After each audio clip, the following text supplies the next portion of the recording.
You think you know what a bad night's sleep is.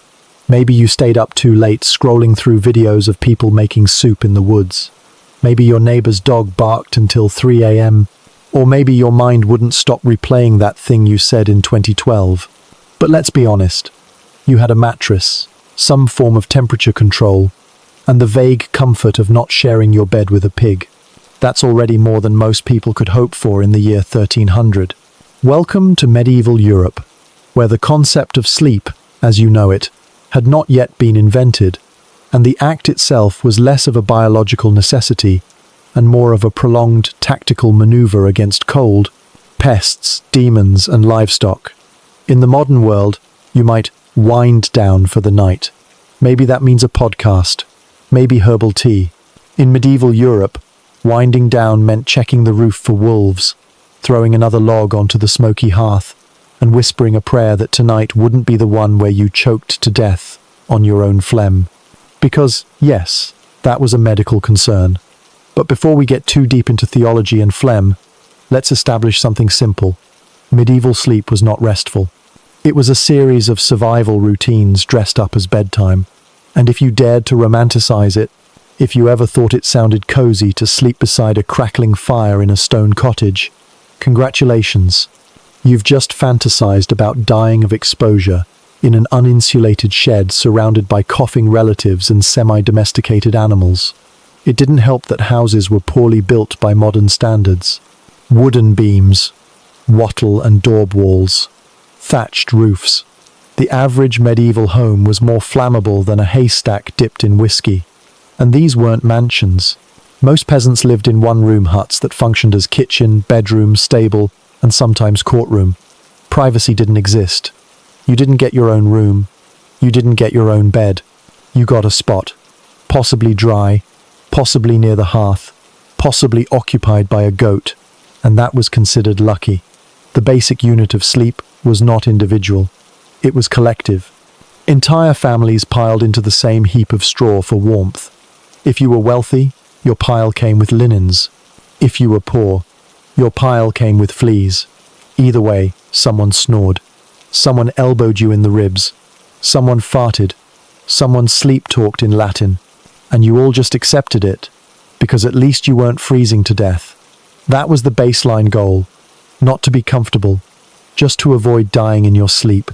The idea of a quiet, peaceful, 8-hour sleep cycle is a modern luxury, born of electric lights, industrial work schedules, and consumer-grade melatonin. In 1300, sleep was broken. Literally, people slept in 2 phases, what's now called segmented sleep. They'd fall asleep shortly after sunset, wake up around midnight, stay awake for an hour or 2, and then go back to bed until dawn. No one thought this was weird.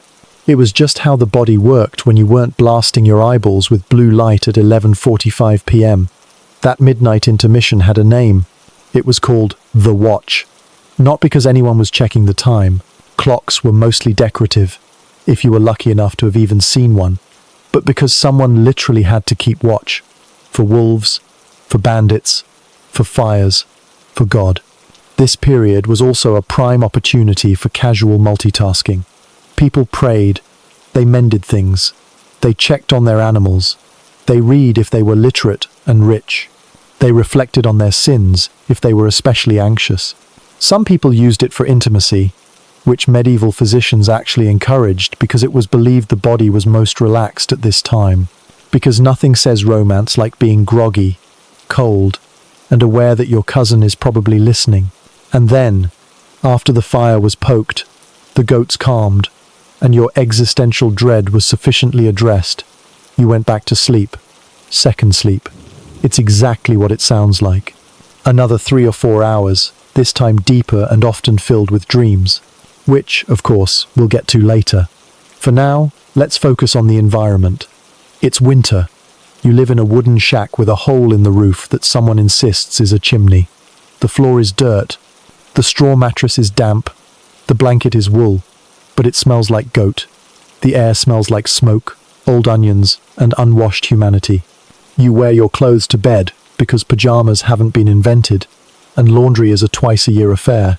Your nightcap, yes, an actual hat, is the only thing between your scalp and frostbite, and there's a chicken sitting on your foot.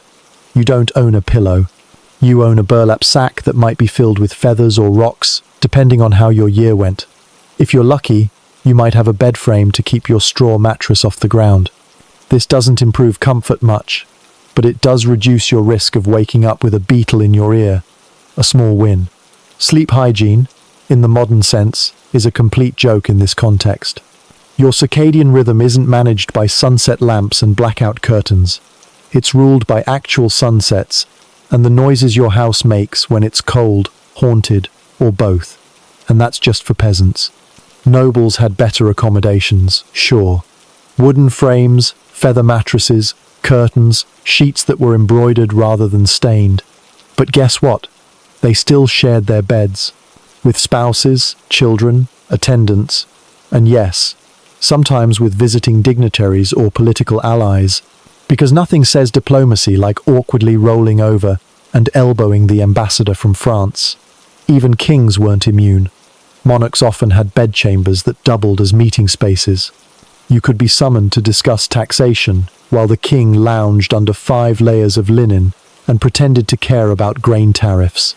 Sleep wasn't sacred. It was just another function, just another room, just another space for politics, duty, and whatever infection was spreading that week. And it gets worse. Let's talk pests. Your mattress is straw. Your sheets are wool. Your skin hasn't touched soap in a while. Congratulations. You've built a 5-star resort for lice. Bedbugs lived in the crevices of the bed frame, if you had one. Fleas lived everywhere else. Entire treatises were written on how to remove them. One popular method? Holding a candle near your mattress and watching as the bugs jumped into the flame. It was both bedtime ritual and pest control. It also meant you were holding fire next to dry straw while half asleep. What could possibly go wrong? Still, people managed. They adapted. They whispered prayers. They scratched quietly. They woke up at 2 a.m., read a psalm, and tried not to notice the mouse in the corner. Sleep was less about restoration and more about endurance. It was not a nightly reset. It was a routine sacrifice to cold, noise, bugs, and faith. You didn't wake up refreshed. You woke up relieved to still be alive. Or at least, not dead yet. So next time you're frustrated by a partner who snores, a neighbor's late-night playlist, or the fact that your fitted sheet keeps coming undone, just remember, at least you don't live in a pile of straw with 3 siblings, a goat, and a chicken who doesn't understand boundaries. You've got problems. But in 1300, you had plagues. Welcome to the Middle Ages. You're not going to sleep well. But that's not the point. You're just trying to survive the night. In the 21st century, waking up at 2 a.m. is usually a sign that something has gone terribly wrong. You're jet-lagged, anxious, dehydrated, or trapped in a caffeine-fueled regret spiral about emails you forgot to send. You stare at the ceiling, curse your luck, and Google whether it's normal to be awake when everyone else is asleep. It is not. In the Middle Ages, it was Tuesday. Welcome to the phenomenon of segmented sleep, the default nightly routine for most of Europe before electricity arrived and told us all to pretend we're light bulbs. Segmented sleep, or biphasic sleep, if you're trying to impress a medieval monk with a medical degree, was the prevailing structure of nighttime rest. People didn't aim for a solid 8 hours of unconscious bliss. Instead, they slept in 2 separate chunks with a deliberate intermission in the middle. First sleep began shortly after sunset, because there wasn't much else to do once it got dark. You didn't have Netflix. You didn't have podcasts. You didn't even have ambient rain noise unless it was literally raining. So, when the sun went down, so did you. You drifted off around 8 or 9 p.m., depending on the season, and for the next 3 to 4 hours, your body did its best to block out the cold, the noise, the rats, and the spiritual dread of being alive in the 14th century. Then, like clockwork, or more accurately, like rooster work, you woke up. Not by accident, not in panic, just because that's what the body did. This was the Watch, a name that sounds vaguely military and mildly threatening. It was the designated break between first and second sleep, and everyone participated whether they wanted to or not. It wasn't considered insomnia. It wasn't treated as a problem. It was normal.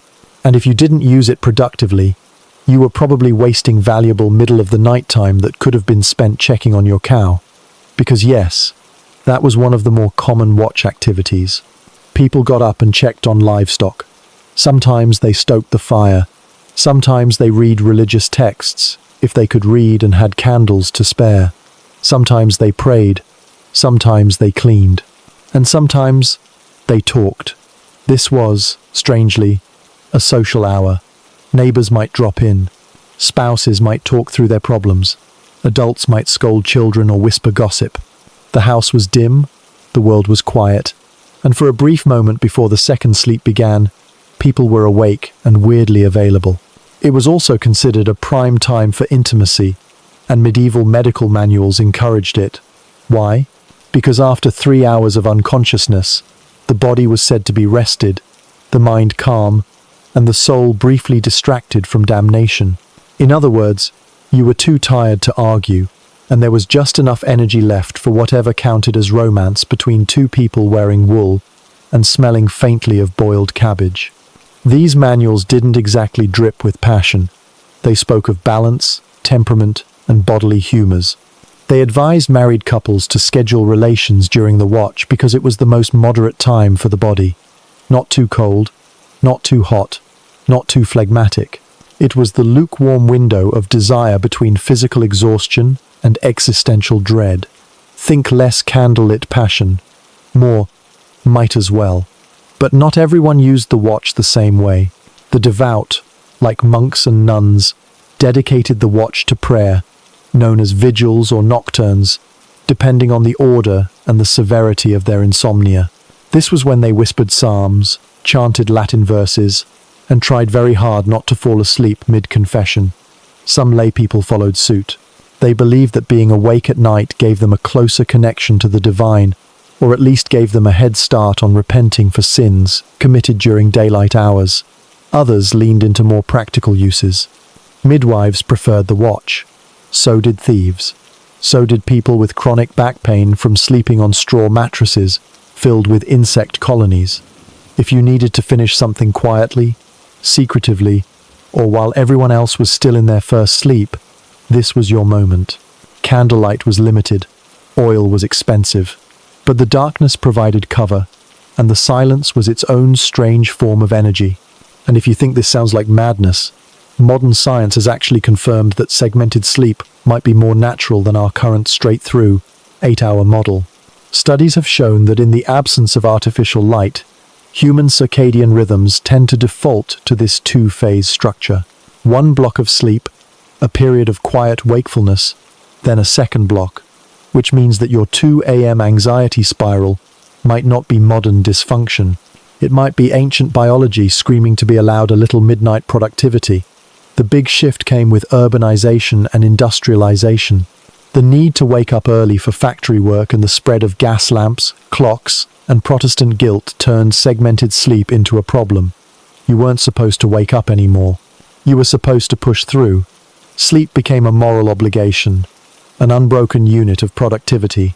Rest became something you had to optimize. A competition, a branded mattress with a Latin name and a Bluetooth app. But in the 1300s, no one had sleep trackers or REM goals. You either slept or you didn't. And if you didn't, you got up, whispered a prayer, and checked if your goat had frozen to death. The watch wasn't a failure. It was a schedule, a built-in break that acknowledged the limitations of the human body and the realities of medieval life. And if you think about it, it kind of made sense. Why try to sleep straight through the darkest, coldest part of the night when you could break it up, check the fire, rearrange the family pig, and maybe have a conversation with someone you didn't hate yet? Of course, this was also the time when the brain, unchained from distraction, could invent its most vivid dreams. People often used the watch to reflect on their visions. Dreams were believed to be divine messages or demonic visitations. Waking up between them gave you just enough time to panic, pray, or prepare for round 2. It also gave you time to rethink that strange vision about your neighbor turning into a goat and offering you soup. Interpretation could wait until daylight. And so, second sleep began, often deeper, dream-heavy, and shorter than the first. People would finally drift back into unconsciousness sometime around 2 or 3 a.m., depending on the season, the fire, the pest situation, and the intensity of their guilt. They would sleep until dawn, or until the rooster screamed, or until the baby cried, or until someone accidentally kicked over the chamber pot and triggered a flood that required immediate attention. The transition from segmented sleep to monophasic sleep was slow, uncelebrated, and mostly undocumented. It just happened. Slowly, over centuries, people stopped acknowledging the watch. Waking up in the middle of the night became shameful, a sign of weakness or worry. But for hundreds of years, it was normal, expected, cultural, and, in its own strange way, practical. So next time you wake up at 2 a.m. and wonder why, maybe don't reach for your phone. Don't panic. Just nod solemnly, whisper, "The watch has begun," and go tend to something symbolic. A candle, a notebook, your thoughts. It's not insomnia. It's historical reenactment. Unpaid, uncomfortable, but historically accurate. Just like everything else in the Middle Ages. When you hear the word bed, you probably think of something soft, elevated, and vaguely inviting. Maybe it has memory foam. Maybe it came in a suspiciously small box. Or maybe you spent 3 months reading consumer reviews before deciding on the one with cooling layers and ergonomic spine zones. Either way, it probably doesn't contain live insects. Welcome to the medieval bed, less a symbol of comfort and more a reluctant truce with gravity. In the Middle Ages, a bed could mean anything from a luxurious feather-filled canopy structure to a moldy pile of straw that happened to be drier than the mud outside. Your sleeping arrangements were determined by a delicate formula involving your social rank, your physical health, and whether or not you had recently survived a plague. For most peasants, the bed was an object of pure function, not pleasure. You didn't buy it. You built it, often using whatever materials were left over after your house, fence, cart, and desperate winter firewood supply had been assembled. The most common medieval mattress was called a pallet, a word that sounds quaint until you lie down on one. A pallet was a sack, usually made of coarse linen or canvas, stuffed with straw, hay, reeds, or if you were feeling optimistic, dried leaves. These materials were chosen not for comfort, but because they were plentiful, disposable, and not currently being eaten by your livestock. The sack wasn't always included. Sometimes it was just straw on the floor, maybe on top of a thin rug, maybe next to the hearth, maybe directly under a leaking roof. Pallets were shared, by spouses, by children, by grandparents, by the occasional visiting cousin, and by a rotating cast of fleas. These beds were rarely individual. They were family real estate. People slept in heaps, huddled together like exhausted sardines, not because they loved each other, but because freezing to death alone in a corner was still considered bad manners. If the straw got too flat, you added more. If it started to smell, you burned it. If something moved inside it, you ignored it. That was the maintenance schedule. Daily chores didn't include fluffing the mattress. In fact, there wasn't even a word for fluffing in most medieval dialects. The idea of softness as a virtue hadn't quite arrived yet. Straw itself was surprisingly effective at insulation, which meant it helped keep in heat, along with lice, ticks, and every insect that had ever dreamed of living inside a warm, motionless human being. Hygiene wasn't non-existent, but it was seasonal.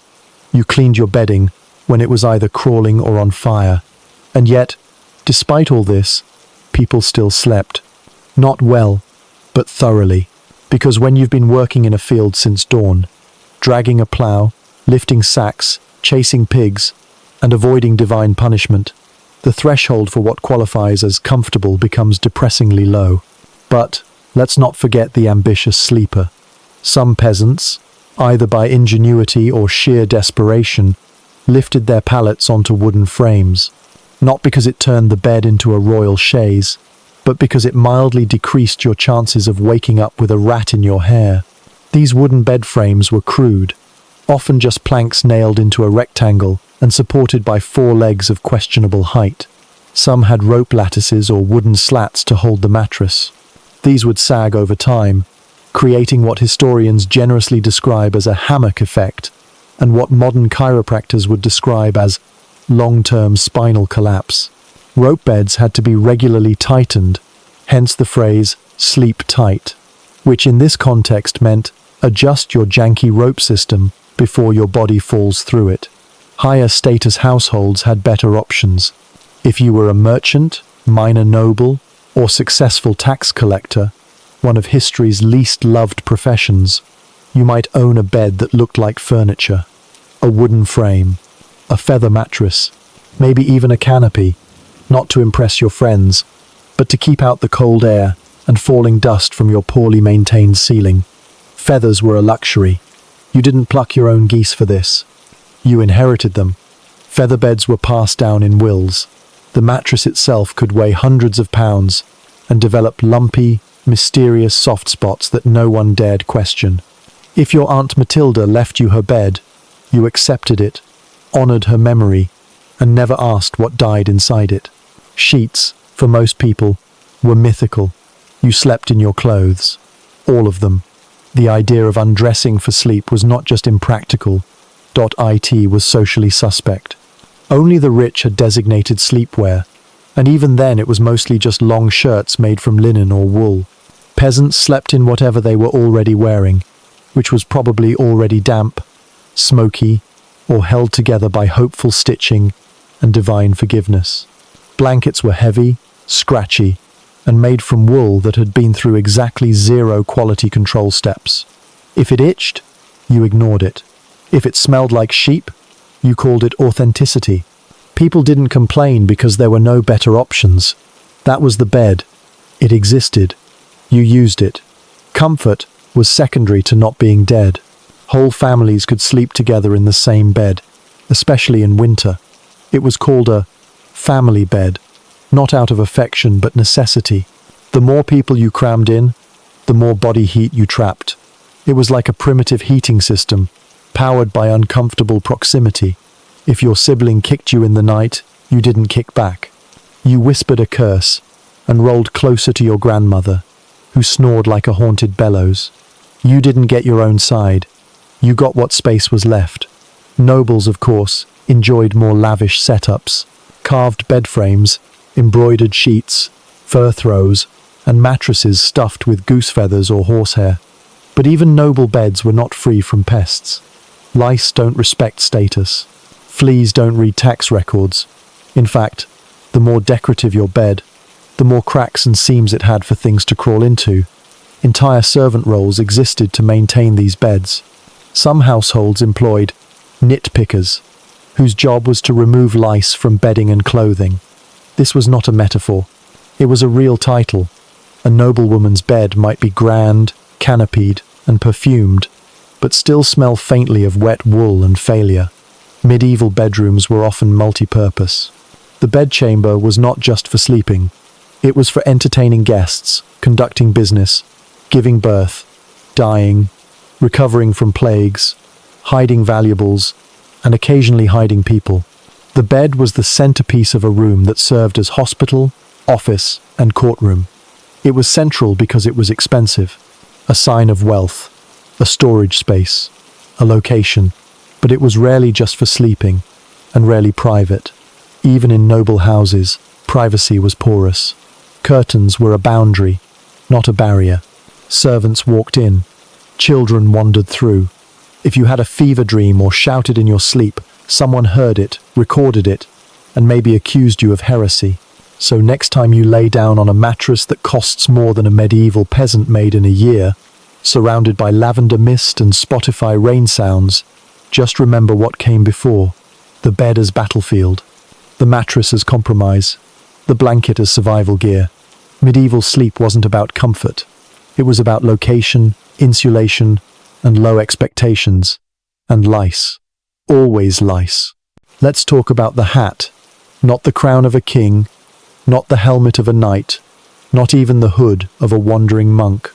No, we're talking about the nightcap, the single most tragically underappreciated piece of medieval survival gear.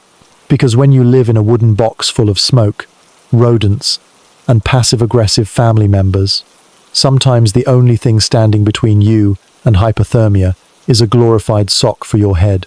The nightcap, or sleeping cap, was not worn for style, though it eventually became a kind of fashion statement in its own low-stakes, high-desperation way. It was worn because cold air is cruel, and medieval insulation was a fantasy that no one could afford. In a world where walls were made of wattle and daub, where windows were holes stuffed with cloth, and where chimneys were experimental, heat did not linger. It escaped. It fled. It abandoned you. And so, you wore layers. During the day, you wore clothes. At night, you wore more clothes, including, most critically, something to keep your brain from freezing. Enter the nightcap, usually made from linen, wool, or whatever fabric you could afford that wasn't currently being eaten by moths. The nightcap was long, conical, and often tied or folded at the end. Some were snug like beanies. Others dangled dramatically like a limp noodle of despair. The fancier ones might have embroidery or lace, but the average peasant's cap was plain, practical, and probably crusted with whatever was leaking from their scalp that month. It wasn't just for aesthetics.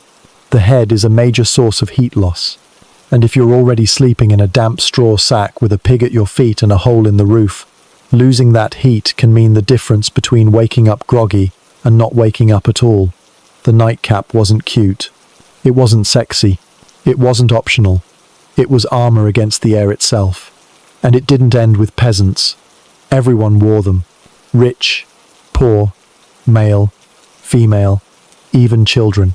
Especially children, whose tiny heads were especially vulnerable to the twin threats of cold drafts and medieval parenting. Infants were wrapped in what can only be described as fabric cocoons, with their heads tightly covered to preserve what little warmth they could produce. A child without a cap was basically a health crisis waiting to happen. For the elderly, the nightcap was practically mandatory. Aging in the Middle Ages was already a losing game, and sleeping with a bald or thinning head exposed to the elements was considered both medically risky and morally irresponsible. Physicians of the time, many of whom had never seen a microscope, but could quote Galen with unearned confidence, believed that cold entering through the scalp could cause all manner of horrors: headaches, colds, melancholy, apoplexy, and most terrifyingly, the slow cooling of your internal humours. If your humours froze, so did your chances of living to see spring. So you wore a nightcap, religiously, repeatedly, and, if you had any self-awareness, resentfully. The nightcap also became a visual shorthand in medieval and early modern art. Want to depict someone asleep? Put a cap on their head. Want to show that a character has just woken up? Show them with hair askew and the cap in hand. Want to signify wisdom, age, or bedtime despair? Nightcap. Always nightcap. It functioned like a visual cue for an audience that had no idea what pajamas were, because pajamas, as a concept, didn't really exist in medieval Europe. You slept in your clothes, or a shift, or a long shirt that doubled as both undergarment and outerwear. The nightcap was the one piece of clothing specifically designed for sleep, and it carried all the dignity and flair of a damp sock worn on your skull. But of course, in true medieval fashion, something so simple couldn't remain purely functional. Over time, nightcaps evolved. For the wealthy, they became decorative, embroidered initials, borders of lace, pearls, if you were aggressively stupid. They became status symbols, because if you're going to freeze to death in your sleep, you might as well look respectable doing it. Tailors began to specialize in sleepwear accessories. Linen makers produced finer grades of cloth. Entire households would dedicate servants to laundering and starching nightcaps. And while that might sound excessive, remember that most other things in your house were actively trying to kill you. A clean, well-fitted nightcap was practically a luxury. There were even rules. Social expectations. You didn't walk around without your nightcap in the morning, unless you wanted people to assume you were mad, drunk, or dangerously avant-garde. Removing your nightcap was like admitting you had lost all sense of decency, or worse, that you'd gotten used to the cold and were probably possessed. In some contexts, the nightcap also served as a social signal.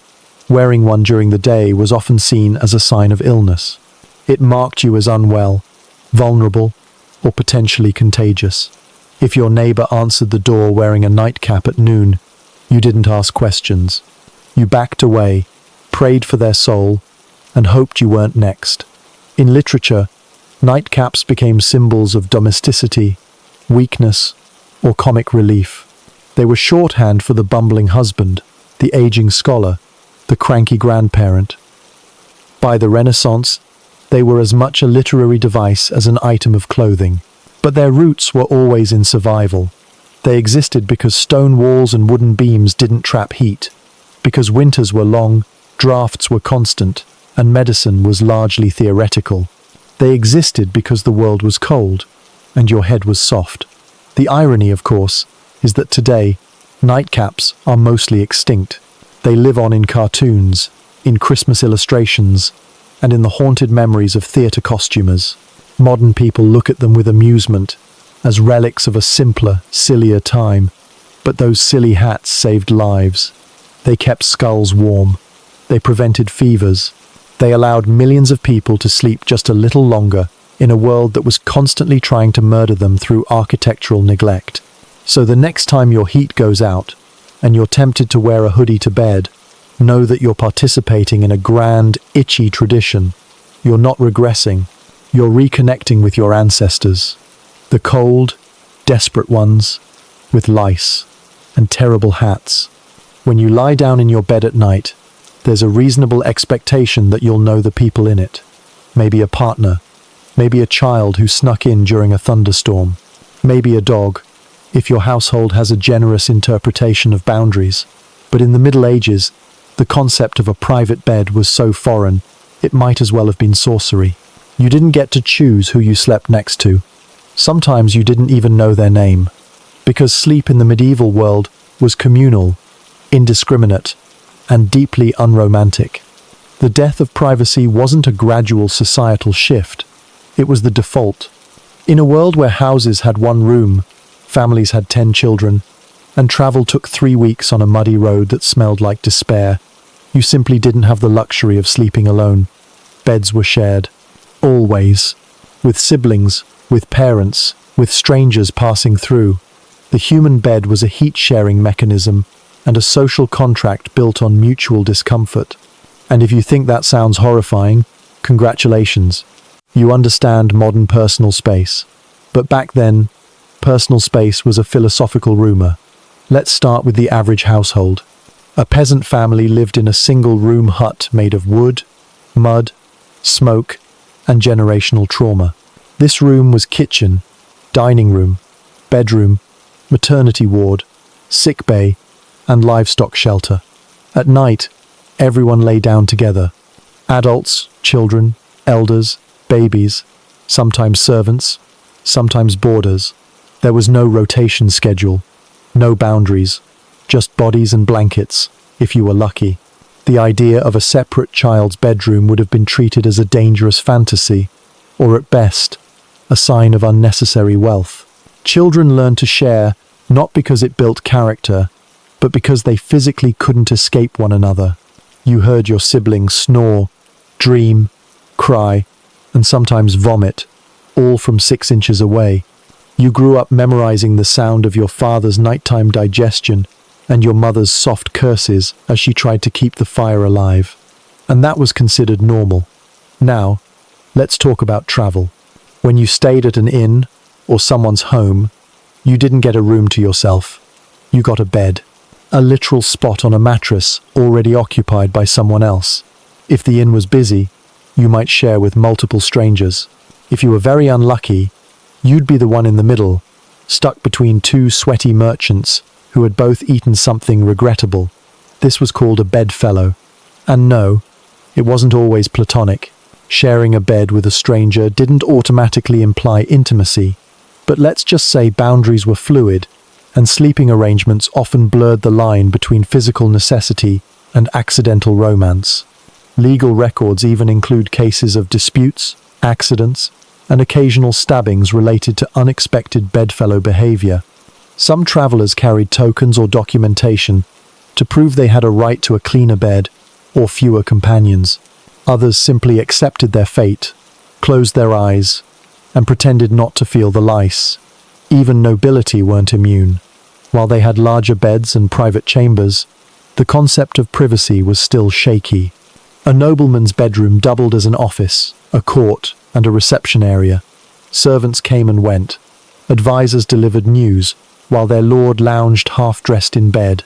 Sometimes, visitors were offered a corner of the mattress, especially in winter, when sharing body heat was more important than etiquette.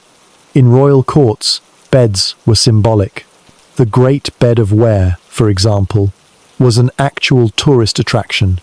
A bed over 10 feet wide, designed to hold multiple guests, often at the same time, possibly while pretending not to notice each other. Public figures used their bedrooms as stages. Monarchs gave audiences from bed. Dignitaries were granted access to royal bedchambers as a sign of favor. The closer you got to the king's bed, the more powerful you were considered. Physical intimacy wasn't the point. Proximity was. Being near the monarch while they scratched, snored, or soaked their feet meant you were trusted, or at least tolerated. The bedroom was a political theatre, and the bed was center stage. Even marriages weren't immune to this lack of privacy. The bedding ceremony was a ritual in which witnesses, family, friends, occasionally clergy, watched the newlyweds climb into bed to ensure the marriage had been properly sealed, or at least looked like it had. This wasn't a cute tradition. It was a legal necessity. Marriages weren't fully valid without the implication of consummation, and nothing says romance like 8 people standing in the room while you awkwardly pull up a blanket. Later, everyone would leave, hopefully, and the couple could begin their life together in the same shared bed that their children, servants, and pets would eventually also occupy. Privacy wasn't just absent. It was actively discouraged. Being alone was considered dangerous. Solitude was a symptom of sickness, heresy, or criminal intent. People who spent too much time in private were viewed with suspicion. Why weren't they in the field? Why weren't they at mass? Why weren't they snuggling with their extended family in the lice-infested mattress corner? What were they hiding? Even spiritual life reflected this obsession with communal existence. Monks and nuns slept in dormitories, not cells. They woke together, prayed together, snored together. Their routines were synchronized not just for discipline, but to prevent sin from creeping in during moments of solitude. A monk sleeping alone was either being punished or plotting something, which, ironically, are the same reasons someone today might choose to sleep in the guest room. The only exceptions to this rule were the very sick and the very rich. A noblewoman in recovery from childbirth might be given a chamber of her own for a few weeks, mostly to prevent her from dying in a visible way. A wealthy merchant might install wooden partitions around his bed to keep out the draft and, by extension, the neighbors.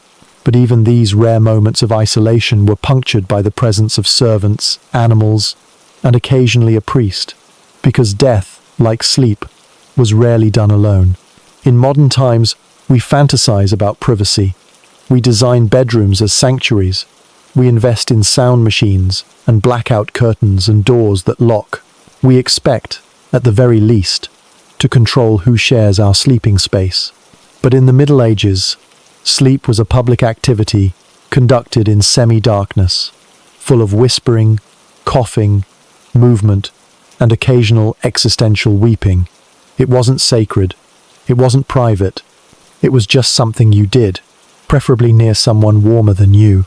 So the next time you complain about a roommate, a partner who hogs the blanket, or a dog that insists on sleeping sideways, remember this. At least you didn't have to explain your presence to a suspicious monk while squeezing between 2 strangers who smelled like turnips and regret. You have a bed. You know who's in it. And that, by medieval standards, makes you a king. Or at least someone not currently being spooned by a stranger named Jeffrey, who snores in Latin. In the modern world, bedtime rituals usually involve things like brushing your teeth, setting an alarm, doom scrolling through bad news, and maybe whispering a vague hope that tomorrow will be better. In the Middle Ages, however, the nighttime routine was simpler, colder, and carried significantly more existential dread. Because when you lived in a world ruled by disease, demons, and drafty roofs, you didn't just go to sleep, you prepared to die, every single night. Nighttime prayers weren't just spiritual fluff, they were insurance. You spoke to God not because you felt peaceful, but because you weren't entirely sure you'd wake up. The concept of a peaceful death was less about dying in your sleep surrounded by loved ones, and more about making sure your soul didn't get catapulted into hell while you snored. And since medieval theology told you that sin could sneak into your soul at any time, especially at night, when your mind wandered and your guard was down, the bedtime prayers became the last-ditch effort to sweep your conscience clean before unconsciousness.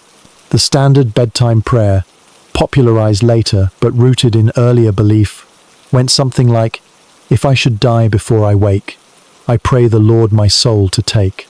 That wasn't poetic license. That was the actual fear. Because death was not rare. It was common, constant, and usually inconvenient. You could die from infection, childbirth, bandits, bad meat, over-enthusiastic leeching, or a fever no one could explain.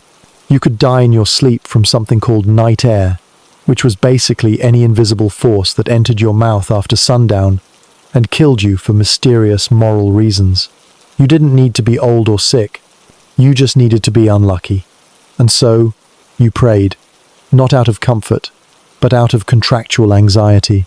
There was a prayer for protection from fire, a prayer for protection from demons, a prayer for protection from sudden death, which was considered especially horrifying because it robbed you of the chance to confess your sins. Dying unconfessed meant going straight to hell, or at best, the long, smoky layover known as purgatory. Bedtime wasn't relaxing. It was a theological minefield. Even peasants who weren't particularly literate or devout often mumbled prayers out of habit, fear, or social pressure. You didn't want to be the one person in the village who skipped their prayers and then got eaten by wolves. It was bad optics. Families sometimes prayed together before sleep, but more often, individuals whispered their own desperate deals with the divine. "Forgive me for stealing that turnip.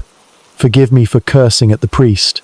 Forgive me for thinking unholy thoughts about Margaret from the market." These weren't always formal confessions. They were hedges, spiritual wagers placed before rolling the dice of unconsciousness. Monks and nuns, of course, took nighttime prayers to another level. The canonical hours divided the day and night into segments marked by communal chanting, and the night hours, matins and lauds, were performed in cold chapels by very sleepy people who sincerely believed that singing psalms at 2 a.m. was the most direct path to salvation. These rituals were not optional. They were sacred duties. Falling asleep during them was both understandable and deeply frowned upon. For the average person, especially those without the luxury of literacy, nighttime prayer was often memorized or improvised. It might be a line from the Bible, a phrase repeated by your grandmother, or something you made up in a panic after hearing about the neighbor who died, choking on his own teeth. Some people recited the Lord's Prayer. Others invoked saints. Saint Apollonia for toothaches, Saint Barbara for sudden death, Saint Dymphna for mental illness. If you were especially nervous, you invoked all of them, just to be sure. Children were taught to pray before bed as early as they could form sentences, not because it was cute, but because everyone understood that children were statistically unlikely to survive to adulthood. Teaching a child to pray was like handing them a life vest before dropping them in the theological ocean. The hope was that if they died in the night, and many did, they'd be spiritually covered, even if they hadn't learned to conjugate Latin verbs. Prayer also doubled as psychological self-defense. You couldn't control your environment, but you could recite words that made you feel marginally less doomed. In a world without antibiotics, vaccines, central heating, or emotional support dogs, whispering your fears into the void was the closest thing to therapy. Some people kept tokens near the bed, crucifixes, relics, little bags of herbs blessed by a priest, or a guy who claimed to have seen one once. These weren't decorations. They were spiritual burglar alarms. A cross under your pillow might not stop the plague, but it might trick a demon into thinking you were already protected. And if you died anyway, at least your bed wouldn't look spiritually negligent. Nighttime was when the imagination roamed. Dreams were taken seriously, not as psychological curiosities, but as divine messages or demonic traps. A good dream could mean favor from God. A bad one might be a warning, or worse, an invitation. Some people kept records of their dreams, or asked clergy to interpret them. Others simply cried into their straw mattress and hoped it wasn't a prophecy. Preparing for sleep in the Middle Ages was preparing for absence. Not just physical, but spiritual. Your soul was going on a journey, and no one could guarantee its return. You weren't just afraid of death, you were afraid of dying wrong, unclean, unready, unnoticed. And so, prayers became rituals of accountability. You named your sins. You asked forgiveness. You promised to do better, even though you were unlikely to get the chance. Sometimes people added confessions of fear. Fear of the dark, fear of hunger, fear of their children dying, fear that they'd forgotten to bar the door and someone would sneak in and smother them with a wool sack. These were not abstract fears. These were Tuesday night concerns. There was no final checklist. No 5 steps to a perfect spiritual bedtime. You did what you could. You prayed what you knew. And then you lay down, hoping the fire wouldn't go out, the lice wouldn't multiply too fast, and your soul wouldn't leave your body and forget how to get back in. In the modern world, we light candles, meditate, and play soothing sounds. In the Middle Ages, you whispered to the void and hoped it was listening, and sometimes that was enough. Not to feel safe, but to feel heard. So if your bedtime routine feels stressful, if you forget to floss or set your alarm or tell your phone to stop spying on you, remember that you're not preparing to die. Probably, you're just going to sleep, in a warm bed, with a locked door, without demons, and with no need to whisper apologies to Saint Apollonia, unless, of course, you really want to. In the modern world, a dream is something you scroll past on a Reddit thread at 2 a.m., wondering if it means you're creative or just chronically stressed. But in the Middle Ages, dreams were not your brain's random attempt to file memories and anxieties. Dreams were messages from God, from the devil, from the dead, from your own treacherous soul.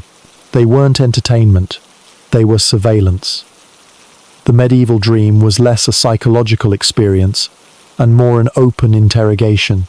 Everyone watched, everyone judged, especially the part of the universe that decided your eternal fate.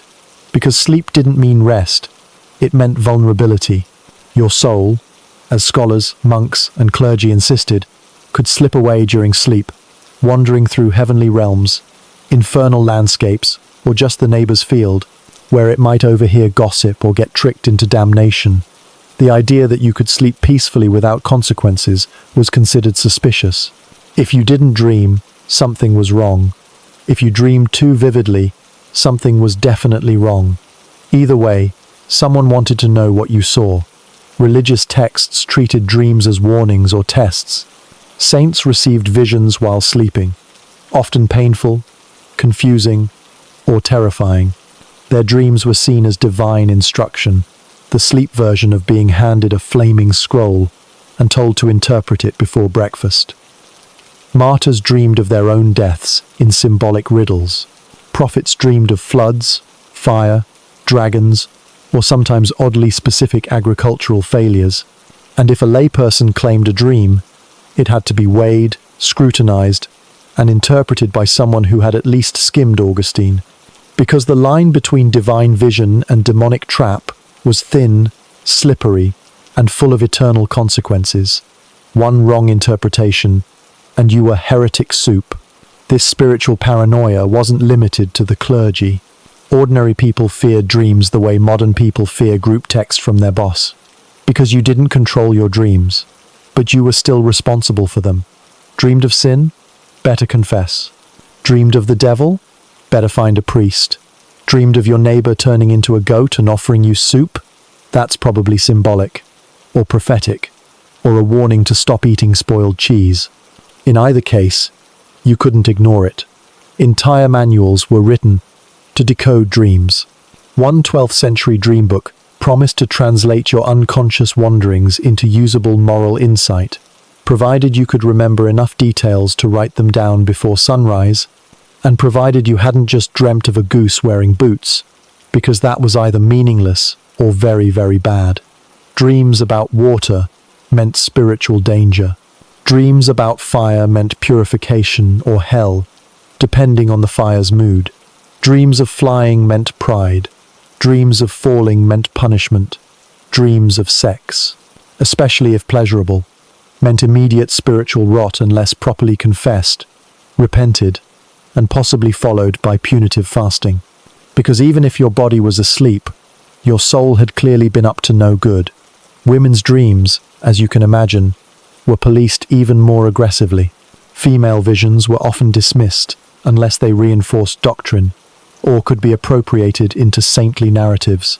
A woman who dreamed of angels might be blessed.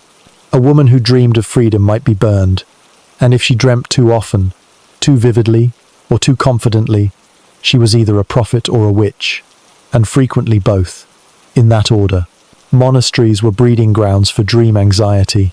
Monks recorded their dreams meticulously, hoping they would reveal hidden sins, divine tasks, or spiritual weaknesses. Some monks claimed to dream of heaven, walking among saints. Others reported demonic visions, grotesque creatures, or being chased through symbolic landscapes by naked men with bells. These weren't hallucinations, they were moral puzzles, and failure to interpret them correctly was just as damning as having them in the first place. Dreams could even trigger legal and political action. Monarchs made decisions based on dreams. Nobles ended wars, or started them, after a particularly troubling night. Trials occasionally cited dreams as evidence of divine displeasure. The accused appeared in my dream and turned into a snake was not automatically dismissed. It was investigated, with candles, and serious faces, and possibly bloodletting.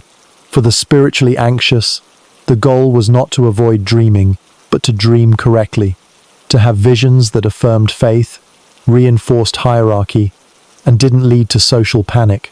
Bad dreams were infectious. A peasant who dreamed of famine could trigger a wave of panic buying, bread hoarding, or doomsday flagellation. So dreams were regulated by fear, by confession, and by interpretive authority. You didn't just wake up and announce your dream. You filtered it through layers of theology, superstition, and whatever the local priest was currently worried about. This created a strange hierarchy of dream credibility. Some dreams were accepted, others were suppressed. Dreamed of heaven? Tell the abbot. Dreamed of dancing? Keep that to yourself. Dreamed of being kissed by St. Peter and told the church was corrupt? Start running. Children's dreams were often dismissed as nonsense, unless they contained unexpected accuracy, in which case they were either divine or the result of demonic influence, and the child should be watched closely for signs of moral collapse. Dreams were also tied to sin management. If you dreamed of temptation, you were probably guilty of something. If you dreamed of penance, you were on the right track. If you dreamed of your dead grandmother asking for prayers, you needed to light candles immediately and donate at least one goat to the church, preferably a fat one. There were entire economic systems built around dreams, selling indulgences to relieve the soul of a dead relative who kept showing up in nightmares, paying for masses to be sung to help guide a wandering spirit to purgatory's exit door. Even relics were sometimes sold with the promise that they would give you better, holier dreams, which, considering the average dream featured burning cities and bleeding saints, was an optimistic sales pitch. But for many people, dreams were the only place they had power. In a world where your waking life was controlled by poverty, class, and disease. Sleep was the one realm where your soul could theoretically rise, speak, fly, or visit places you'd never see awake, which made them sacred, terrifying, and never private. Because even in your dreams, someone was watching. God, maybe, or the devil, or your neighbor Margaret, who once dreamt you stole her chicken and has never quite forgiven you. Dream privacy didn't exist. Not in the eyes of the church. Not in the eyes of your community. Not in the eyes of your own guilty conscience. So next time you wake up confused from a dream where you were simultaneously running from a wolf, losing your teeth, and trying to explain theology to a talking goat, just be glad you don't have to report it to your local priest, confess your sins, and sacrifice a chicken. You can just go back to sleep. No surveillance required. Probably. Under normal conditions, inviting a pig into your bed would be considered a sign that something has gone deeply wrong in your life. But in the Middle Ages, sharing your sleeping space with animals wasn't just common.it, was strategy. A desperate, itchy, oinking strategy, built on the understanding that body heat doesn't care if it smells like manure. Welcome to the medieval sleep ecosystem, where pigs, dogs, chickens, cats, and occasionally goats were more than just livestock or companions. They were central heating. Pets weren't pampered. They weren't carried in handbags or fed from artisanal ceramic bowls. They were functional, mostly tolerated, and often repurposed as organic bed warmers. If you had a dog, it slept with you. Not because it loved you, but because both of you were trying not to freeze to death. If you had a pig, it might live inside your home, rooting around for scraps during the day and curling up beside the hearth at night. By the time winter came, that pig was no longer just future bacon. It was insulation. Medieval homes had few rooms and even fewer options. Heating was rudimentary at best. One fireplace, if you were lucky. More often, a smoky central hearth with poor ventilation and a stubborn commitment to carbon monoxide poisoning. Families slept in the same room to conserve warmth. Animals joined because they had nowhere else to go, and because pigs, it turns out, are surprisingly efficient at radiating heat. There are records, serious, solemn, historical records, of people sleeping in the same beds as livestock. This wasn't a joke. It was survival. You didn't brag about it, but neither did you apologize. You just curled up next to your cow, prayed the fleas wouldn't bite too hard, and tried to ignore the smell, which, to be clear, was omnipresent. These weren't bathed animals. These were animals that lived in filth and occasionally tried to eat your shoes. But at night, they were warm, alive, and generally quieter than your children. Not all animals were invited, of course. Some tried to join anyway. Rats, mice, and insects were uninvited guests who showed up whether you wanted them or not. Cats were a mixed blessing. They helped keep rodent populations down, but they also had a tendency to climb onto your chest in the middle of the night and stare into your soul. Medieval people both loved and feared them, sometimes in equal measure. Dogs were more socially accepted. Peasants used them for protection. Nobles used them as status symbols. Everyone used them as foot warmers. Small dogs in particular were popular for sleeping in the bed, not because they were cute, but because they fit easily under blankets and didn't take up too much valuable thermal real estate. There are paintings, actual medieval illustrations, of lapdogs curled up at the feet of noblewomen, wrapped in cloaks, and treated like mildly important furniture. It wasn't affection, it was practicality.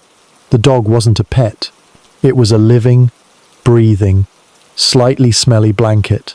Chickens, meanwhile, were more complicated. They weren't ideal sleeping partners, mostly due to their strong opinions and tendency to scream at sunrise. But they lived indoors during the winter, especially in peasant homes where the only barrier between barn and bedroom was wishful thinking. If you rolled over in the night and woke up to feathers, you didn't scream. You adjusted, because warmth was everything. Bedding materials were limited. Blankets were heavy, often woolen, and rarely sufficient. Straw mattresses lost heat quickly. Clothing helped, but only so much, which meant anything with a heartbeat was welcome. The warmth of desperation knew no boundaries. Children clung to siblings. Adults clung to each other. Everyone clung to whatever animal happened to wander into the house and not immediately die. And while this sounds medieval in the worst possible way, it was also weirdly efficient. Living in close proximity to animals meant better survival odds. It also meant fleas, parasites, bites, disease, and the occasional violent midnight kicking match. But these were acceptable risks. You weren't trying to sleep comfortably, you were trying to not die. In noble houses, the rules were slightly different. Bedrooms were larger, beds were fancier, animals were cleaner, marginally. But even nobles weren't above sleeping with their pets. Kings had lapdogs, queens had cats. Horses were generally discouraged from joining, but there are reports of favoured hunting hounds sleeping beside their masters, curled up on velvet cloaks that smelled like perfume and gout. The boundaries between human and animal spaces were always porous. Medieval people didn't believe in sanitized domestic zones. The kitchen was the dining room, was the sick room, was the bedroom. The animal corner was a social construct. Animals were your co-workers, your food source, your alarm system, and your heating apparatus. If one of them died in the night, you mourned quietly, then skinned it for tomorrow's mittens. It wasn't cruelty, it was resourcefulness. Medieval people didn't have the luxury of sentimentality. They didn't name their pigs because that made slaughter awkward. But while the pig was alive, it was treated with a kind of resigned respect. Not because it was family, but because it might be the only thing keeping your toes attached to your body. For children, animals were comfort objects, moving, grunting teddy bears that could be hugged without needing repair. For the elderly, they were companionship and heat. For the sick, they were the difference between shivering and not. Entire families relied on the combined warmth of each other and every animal they could coax indoors without causing structural damage. The result was a bedtime scene that looked less like a quiet domestic painting and more like a barn that had given up. You didn't tuck yourself in. You burrowed into a nest of limbs, straw, fur, and hope. If someone farted, you ignored it. If something snorted, you prayed it wasn't contagious. If your blanket moved independently, you prayed harder. In today's world, we separate our animals. We buy them orthopedic beds and dress them in little sweaters. We imagine medieval people must have been disgusted by their own lack of hygiene. But they weren't. They were cold, and they knew what worked. So the next time your pet jumps into your bed, and you consider pushing it off, remember this. It could be worse. It could be a pig. A large, damp, slightly aggressive pig who snored louder than your uncle and occasionally chewed on your pillow. And in the Middle Ages, you'd be lucky to have him, because at least he was warm. You might think that monks, those pious, disciplined men devoted to prayer, silence, and not stabbing each other, would at least be allowed to sleep in peace. But if you've learned anything from medieval history so far, it's that peace is suspicious and comfort is heresy. Enter the monastic bed, a place so devoid of softness, warmth, or joy, that it made sleeping feel like a form of penance. Because it was. Monks didn't sleep to rest. They slept because their bodies hadn't completely collapsed yet. And even then, they did so under strict regulation, timed alarms, spiritual anxiety, and the watchful eye of a superior who might scold them for snoring too righteously. Monasteries were not spas. They were discipline factories, where sleep was rationed like meat and treated with the same level of suspicion as laughter or secular music. According to the rule of Saint Benedict, the foundational document for monastic life in the West, monks were allowed to sleep. Yes, but not indulgently, not excessively, and certainly not comfortably. They were to sleep clothed, so they could rise instantly for night prayers. They were to sleep in dormitories altogether, so no one got any wild ideas about privacy or comfort. And they were to wake in the dead of night, every night, for communal chanting, because apparently God was most impressed by half-conscious Gregorian mumbling. The actual beds. Calling them beds is generous. Most monks slept on a straw mattress, if you were lucky, laid out on a wooden platform or directly on the floor. No feather pillows, no mattress toppers, sometimes no pillow at all. The idea was to detach from earthly pleasures, and a mattress with structural integrity was clearly a slippery slope towards sin. The goal wasn't rest. The goal was humility. If your back hurt, congratulations, you were getting holier. The dormitory itself was a place of eerie silence and drafty acoustics. Dozens of men lying side by side, fully clothed, not speaking, not moving, and occasionally emitting the kind of noise that made you wonder if holiness included digestive suffering. There were rules about talking, rules about coughing, rules about when and how you could shift positions. And if you dreamed too loudly, that might be a spiritual warning sign. Everything was under scrutiny. Your posture, your breathing, your willingness to suffer in stoic silence, while your legs cramped from another hour on what was essentially a sack of dry grass and fleas. The nights were cold. The windows, if they existed, were poorly insulated. Monasteries often lacked chimneys, which meant heat had to be generated by prayer and mutual resentment. Blankets were coarse. Sheets were a luxury. And fire, if used at all, was reserved for warming the chapel or keeping the scriptorium from freezing, never the dormitory. Personal comfort was a gateway drug to sloth, and sloth was one of the 7 deadly sins. So shivering was morally preferable to warmth, and insomnia was just another opportunity to mentally recite psalms until dawn. You didn't sleep in to recover. You rose at the first bell, usually around 2 a.m., for matins, the longest and most unforgiving of the divine office hours. Half asleep, monks would file into the choir, chant in Latin for what felt like eternity, then stumble back to their straw nests for a brief second sleep, assuming you hadn't nodded off mid-responsory and received a disciplinary tug from your superior. The cycle was brutal and deliberate. Sleep was never about restoration. It was about submission. Your body wanted 8 hours. The monastery gave you 6, maybe, interrupted. In a room full of other groaning men, under threat of spiritual failure if you accidentally drooled on your robe. And yet, it worked. Sort of. Monks adapted. The human body, when denied luxury long enough, finds new baselines. They learn to sleep lightly, wake quickly, and derive satisfaction not from softness, but from routine. Some even claimed joy in it, a joy that was probably real, in the same way people today claim to enjoy cold showers or minimalist furniture that injures them nightly. For some monastic orders, things got worse. The Cistercians, for example, prided themselves on rejecting Benedictine decadence. That meant fewer comforts, stricter rules, and sometimes outright sleep deprivation. They removed mattresses entirely in some periods, forcing monks to sleep on bare boards.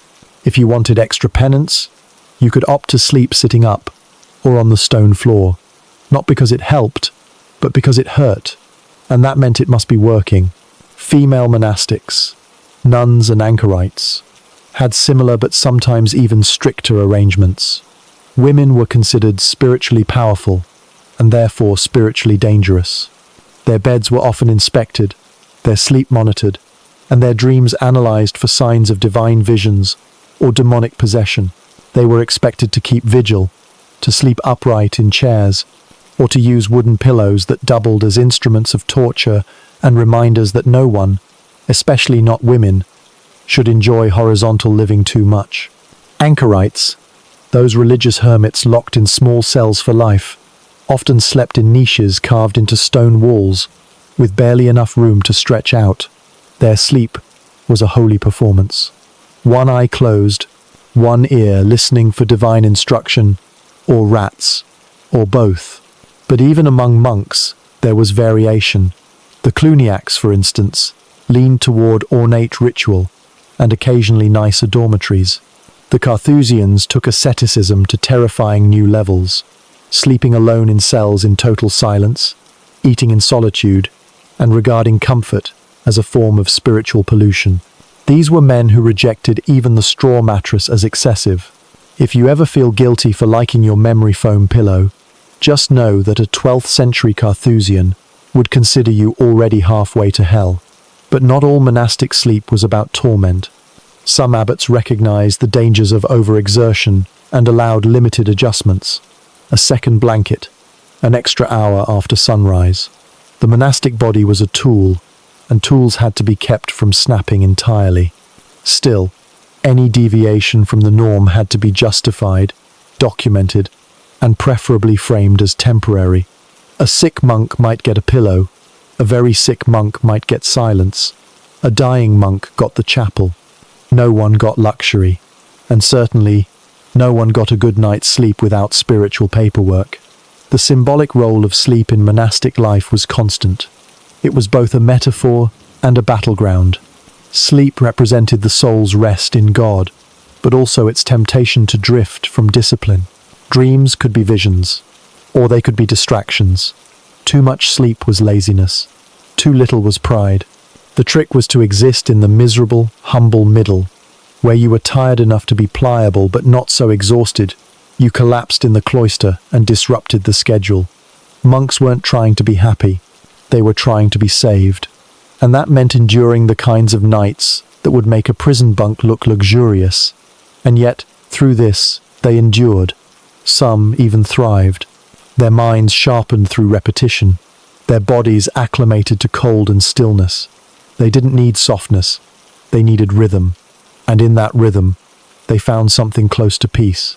Not the kind that comes with warm blankets or ambient rainfall noise machines, but the kind that comes from knowing you're doing exactly what you were told, in exactly the way it's been done for centuries, without variation or comfort, or the temptation to sleep in.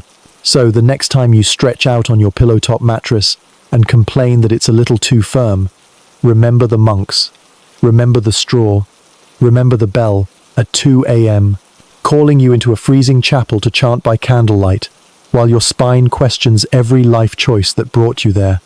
And remember, your bed isn't a moral test. It's just furniture. Enjoy it, while you can, because if history has taught us anything, it's that comfort is temporary, but the monastery is eternal, and it does not come with pillows. Every generation has its own form of suffering.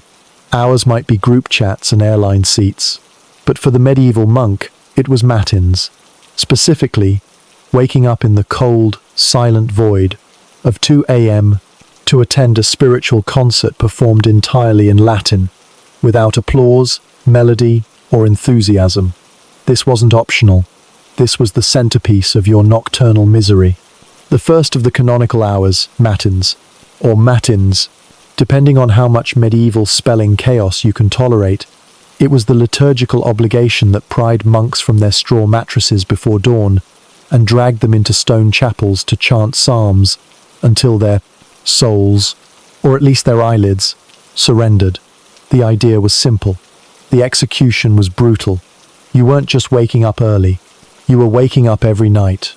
Regardless of how exhausted, sick, frozen, or spiritually disinterested you were, to participate in a choir of half-asleep holy men mumbling in monotone for the good of humanity. It was devotion through discomfort, and it made sure no one ever overslept in peace again. The logic behind matins was that God doesn't keep office hours. Divine praise must be constant, relentless, and preferably offered when everyone else is asleep. The night, after all, was dangerous, filled with demons, temptation, and the kind of thoughts that made confessors nervous. Waking up at 2 a.m. was a preemptive strike against sin. You didn't give in to darkness. You met it with scripture, chanted slowly by candlelight, in robes that smelled like damp wool and regret. The structure of matins was, in theory, orderly. A bell rang. Monks rose, silently. No chatting, no groaning, no lingering under the blanket because it was cold and your spine hated you. You dressed quickly, in your habit, which you were ideally already wearing because sleeping naked was both impractical and frowned upon. Then you shuffled down the cloister to the church. In winter, this walk was a trial. In summer, it was just deeply unpleasant. You entered the chapel in complete silence. The only sounds were footsteps, coughs, and the occasional liturgical sneeze. Then the chanting began. Matins consisted of multiple readings, responsories, and psalms, sometimes up to 12 or more, depending on the season, the feast day, or the mood of the liturgical calendar, which clearly had no interest in your circadian rhythm. There were no instruments, no harmonies, no tempo, just men, voices flat from sleep, reciting holy text into the void. Some monks found rhythm, others found a kind of trance. Most found cold stone benches and thoughts like, "This would be easier if I were dead," but you couldn't fake it. You couldn't sleep through it. Falling asleep during matins was a spiritual failure and a disciplinary offense. Records show that monks who nodded off were prodded, punished, or made examples of.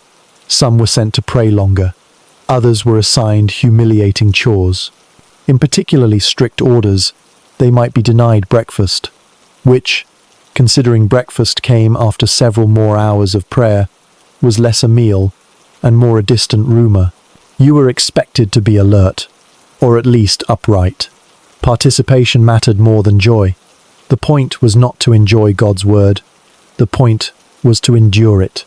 As with most medieval spiritual practices, the more unpleasant it was, the more effective it was assumed to be. The real beauty of matins was that it destroyed the idea of uninterrupted sleep. You went to bed knowing you'd be yanked out of it. You couldn't sink into REM. You couldn't plan on dreams. Your body lived in constant anticipation of the bell. You didn't just wake once, you woke twice. First for matins, then again later for lauds, prime, and the rest of the monastic day, which was, predictably, also filled with chanting. There was no morning routine. There was only matins, and everything else orbiting around it like cold, damp planets. It wasn't just monks. Nuns had to do it too, cloistered women rising before dawn to chant in silence, sometimes alone in their cells, sometimes in communal choirs, always sleep-deprived and piously exhausted. Matins blurred gender lines in one specific way. It made everyone equally miserable.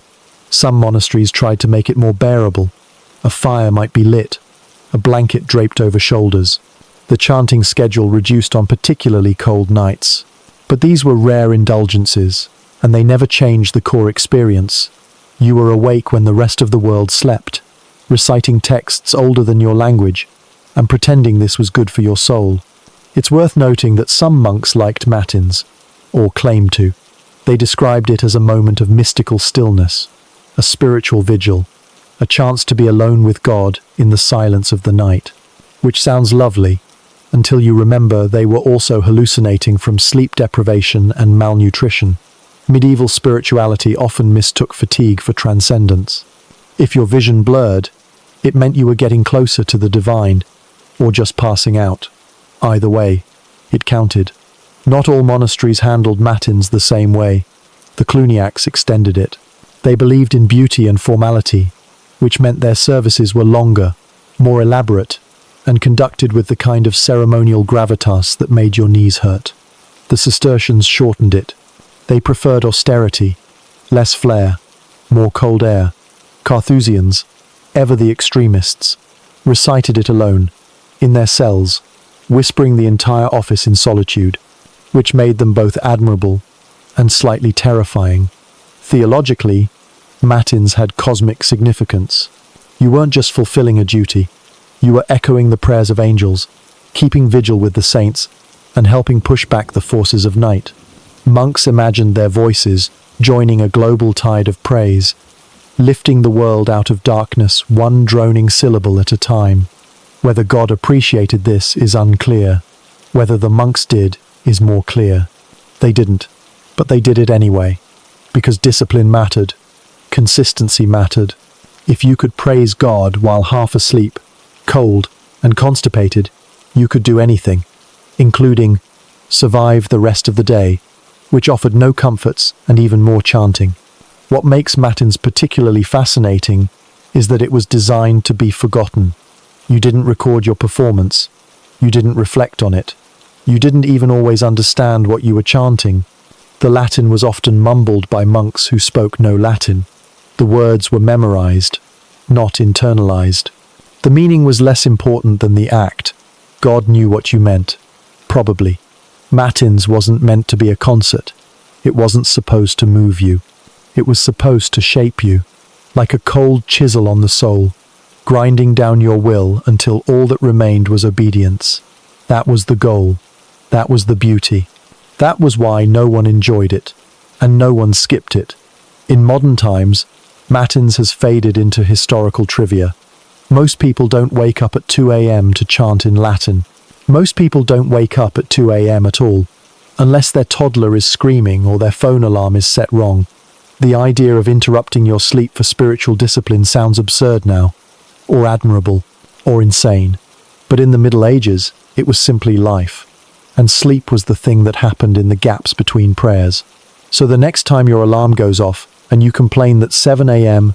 is too early, think of the monk in 1220, dragging himself out of bed, lighting a candle with frozen fingers, and preparing to chant Psalm 94 while wishing, just once, that God accepted praise at a slightly more reasonable hour, because Matins wasn't a concert, it was a sacrifice, and nobody wanted a front row seat. In the medieval world, solitude was not a virtue, it was a red flag, and sleeping alone, that was practically a confession, whether you were a peasant, a merchant, a monk, or a king. The idea of intentionally separating yourself from the human pile at night was viewed with a blend of suspicion, theological anxiety, and practical concern. Privacy, as we understand it, didn't exist. It wasn't just rare. It was considered dangerous. A person who chose to sleep alone was assumed to be hiding something. A sin, a sickness, a secret, or worst of all, pride. In a society built on communal survival and shared discomfort, the lone sleeper was a problem to be solved. Sleeping arrangements were shaped by necessity, of course. Homes were small, heating was inadequate, and mattresses were expensive, assuming you had one at all. Families often crammed into single rooms. Children slept with parents. Servants slept with masters. Travelers shared beds with strangers. You didn't question it. You embraced it. Or at least you tolerated it. Because sleeping alone wasn't just inefficient. It was unnatural. In villages and peasant homes, space was precious. A fire might warm one end of the room, and everyone who wanted to survive the night huddled near it. Beds were communal. Straw was limited, and your brother's foot in your face was a small price to pay for not freezing. Even in more spacious homes, the tradition held. Guests were expected to share. Travelers in inns often doubled or tripled up. If you protested, you weren't viewed as modest or careful. You were viewed as suspicious. Who exactly did you think you were, that you required your own bed, your own space, your own silence? What did you plan to do, alone in the dark, unobserved? The answer was rarely innocent. Religious doctrine fed this fear. Solitude was the breeding ground of temptation. When you were alone, you might be visited by the devil, or worse, your own thoughts. Theologians warned that sleeping without witnesses made it easier for sin to creep in. Lust, pride, sloth. Dreams were more vivid in isolation. And dreams, as we have established, were spiritually actionable intelligence. A man who slept alone might not just be selfish, he might be heretical, or possessed, or plotting something that required distance from others, like sorcery, or rebellion, or masturbation, which the medieval church viewed with horror, confusion, and a creative collection of penalties. So the safest solution was never to let people sleep alone, not unless they were saints. And even then, preferably not, anchorites, those religious hermits who walled themselves into tiny cells to live and die alone, were often watched through peepholes. Solitude was only acceptable if it could be supervised. The rest of the time, company was moral armor. You were less likely to sin if someone was breathing next to you, preferably breathing loudly. In noble households, the custom became ritualized. Lords and ladies often had their own chambers, but they rarely slept alone. Servants might sleep in the same room. Confidants, pages, bodyguards, dogs. Someone was always nearby, ostensibly for protection, but also to ensure that the Lord didn't get too comfortable with privacy. Royals had entire entourages sleep within earshot. Kings had gentlemen of the bedchamber. Queens had ladies in waiting. You were never alone, not even when you were most vulnerable, especially not then. Sleeping alone made you a target for demons, for robbers, for gossip. If you died in your sleep and no one noticed, people would assume the worst, that you died in sin, that you were murdered, that you were cursed. And in some cases, those suspicions turned into investigations.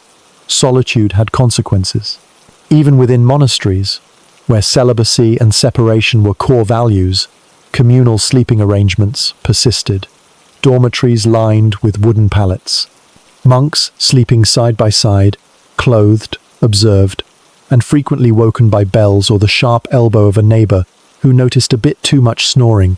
It wasn't just about practicality. It was about accountability. A monk sleeping alone was either being punished, promoted, or watched. In cities, boarding houses and tenements made privacy nearly impossible. Families rented single rooms, sometimes single beds, and arranged themselves like medieval Tetris to fit everyone inside. Children, parents, grandparents, boarders, and livestock cohabited without complaint. Sleep was a group activity. You synchronized your breath, endured each other's noises, and prayed that no one died in the night, because death required documentation, and if no one saw it, there was paperwork.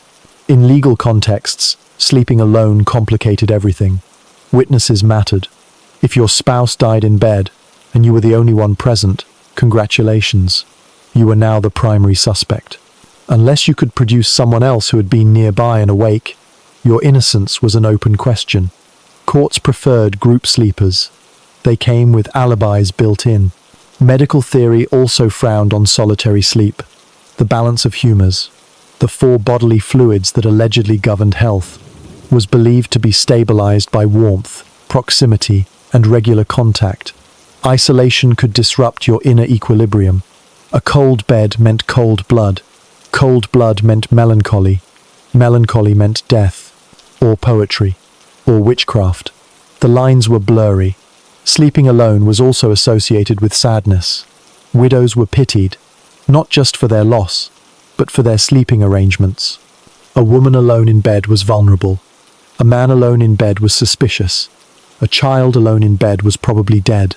Emotional health and physical safety were both considered to depend on closeness. If you were loved, you were surrounded. If you were feared, you were left alone.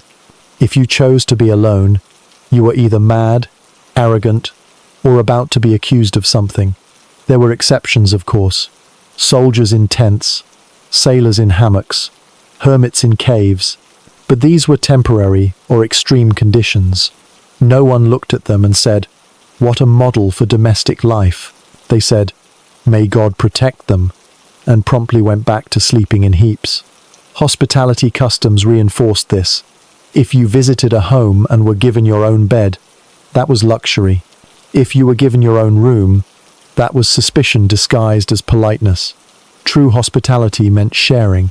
Dividing a bed wasn't shameful, it was expected. Travelers wrote of sharing beds with priests, nobles, even strangers, and described it with the same tone we use to describe sharing a cab. A bit awkward, some snoring, but ultimately normal. Literary characters who slept alone were often monsters or fools. Witches slept alone. Mad kings, outcasts, even saints who embraced solitude were described with an air of tragic sacrifice. No one envied them. They were warnings. In fairy tales, the villain is often found sleeping alone, in a tower, surrounded by symbols of isolation. The hero sleeps beside a loyal friend, a faithful steed, or a talking squirrel. Companionship is virtue, solitude is doom. And in medieval logic, doom was contagious, which is why you couldn't just decide to sleep alone. You needed a reason. Illness, punishment, pilgrimage, maybe divine instruction. But if you were found night after night, curled up in your own little nest, away from the human swarm, people would talk. And when medieval people talked, things burned. You could be labelled antisocial, or worse, diabolical. The devil worked alone. God worked through community. You picked a side every time you climbed into bed. Even architecture reflected this. Peasant cottages had single-room layouts. Castles had shared chambers. Inns offered communal sleeping lofts. Solitude required walls, and walls were expensive, which meant solitude was a luxury, and luxury, as we know, was morally suspect. The rise of private bedrooms didn't come until later. Post-plague, post-Reformation, post a lot of screaming. Only then did the idea of sleeping alone become something desirable. Before that, it was either punishment or pathology. So if you've ever curled up alone in a quiet room, surrounded by memory foam, climate control, and no one breathing heavily beside you, take a moment to appreciate the luxury of being alone without being burned for it. Because in the Middle Ages, your empty bed wasn't peaceful. It was evidence. And someone, somewhere, was already asking what you were hiding. If you've ever woken up in a medieval manuscript, figuratively or literally, you might notice something peculiar about how people are positioned in bed, not horizontal, not comfortably sprawled, like the product of a modern mattress commercial. No, they're upright, almost seated, sometimes propped up with bolsters, sometimes leaning on one elbow, sometimes stiff as a corpse preparing for judgment. This wasn't artistic laziness. This was upright sleeping, a medieval practice rooted in misunderstood biology, theological paranoia, and the simple fact that lying flat made people nervous.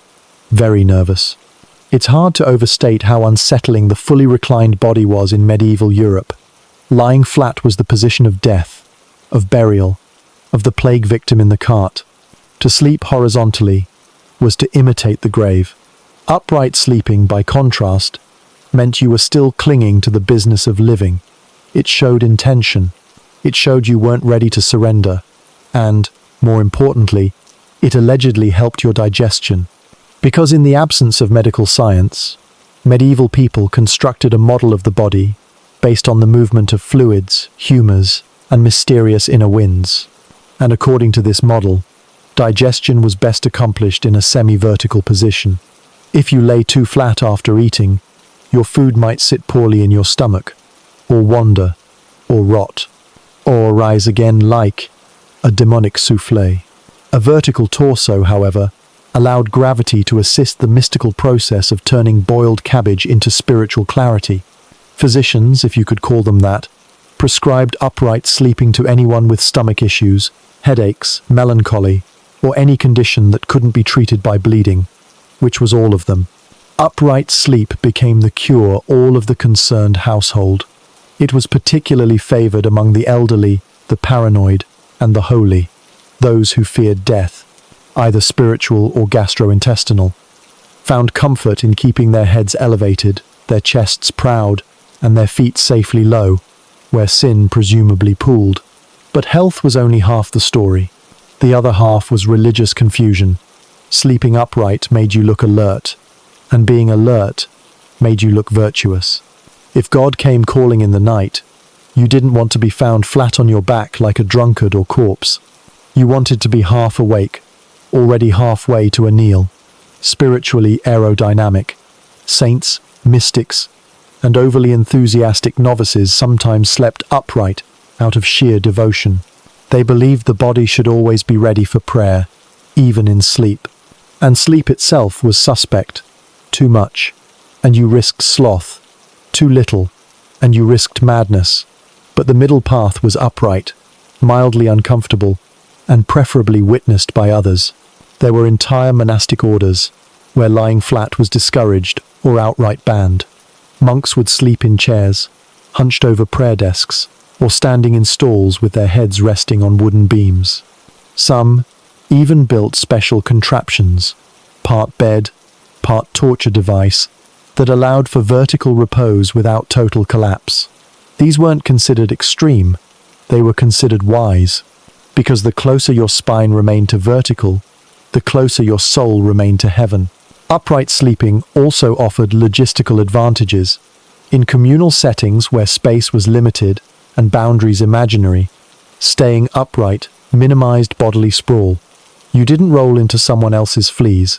You didn't kick your neighbor in the shin. You remained contained, dignified, and somewhat easier to ignore. In wealthier homes, upright sleeping was supported by a bewildering array of pillows, bolsters, and wedge-shaped props. These were often stuffed with straw, feathers, or lumps of regret. Beds were built with headboards so tall they resembled confessionals. Canopies loomed like fabric fortresses, draped with curtains to keep in the warmth and, presumably, the demons. Royal beds became statements of power and posture. Kings and queens were portrayed, sitting in bed, issuing orders, receiving guests, nursing heirs, and occasionally dying, but always upright. Horizontal was for the poor, or the dead. Speaking of death, upright sleeping also helped keep one's sins in check. The medieval obsession with dying well, the ars moriendi, or art of dying, required that one always be spiritually prepared. And how better to show readiness than to sleep like you might be judged at any moment? If death came suddenly, at least you were half sitting, half praying, half pious. God would notice the effort. Angels respected posture. Of course, there were downsides. Sleeping upright was terrible. It caused back pain, neck stiffness, and the kind of nightmares that result from reduced oxygen and increased self-righteousness. But no one admitted this. They praised it as noble suffering, like wearing a hair shirt or fasting through your own wedding. There was even concern that lying too flat might encourage nocturnal emissions, those deeply embarrassing, allegedly sinful nighttime events that medieval moralists tracked with the obsession of gossip columnists. Upright posture was believed to minimize the body's opportunities for mischief. You couldn't do much lying down if you were already halfway up. In some cases, upright sleeping wasn't just spiritual.it, was social defense. In multi-person beds, elevating yourself a few inches gave you visual superiority, reduced the chance of being smothered, and made it harder for the snoring farmer next to you to roll onto your face. There's evidence of bed sharing among complete strangers during travel, and those who knew how to sleep upright could maintain their boundaries without violence, at least until someone sneezed. Over time, upright sleeping became a marker of class. The poor lay flat out of necessity. The sick lay flat out of exhaustion. But the pious, the cautious, and the upwardly mobile slept like statues. A good upright sleeper might use multiple pillows, artfully arranged like a siege engine. The result was less bed and more nest. A vertical cocoon of discomfort, superstition, and social performance. And yet, despite all this, medieval people didn't always succeed. Even those who tried to sleep upright often slid down during the night. The human body, when left alone, prefers horizontal. It's how spines rest, how muscles release, how dreams function without interruption. But medieval culture wasn't interested in what the body preferred. It was interested in what the soul required. And if that meant sleeping like a nervous gargoyle, so be it. Even outside Europe, upright sleeping found support. In parts of Asia, similar practices existed for health and ceremonial reasons. But medieval Europe gave it a uniquely neurotic twist, turning posture into proof of virtue, digestion into destiny, and bedtime into an exercise in theological gymnastics. Today, upright sleeping survives only in hospitals, recliners, and the occasional over-enthusiastic pilgrim reenactor. It's remembered, if at all, as a medical curiosity or a joke about how anxious people never truly rest. But once, it was mainstream. It was normal. It was expected. Because if you weren't lying flat, you must have been doing something right. And if you were lying flat, someone was probably already preparing to bury you.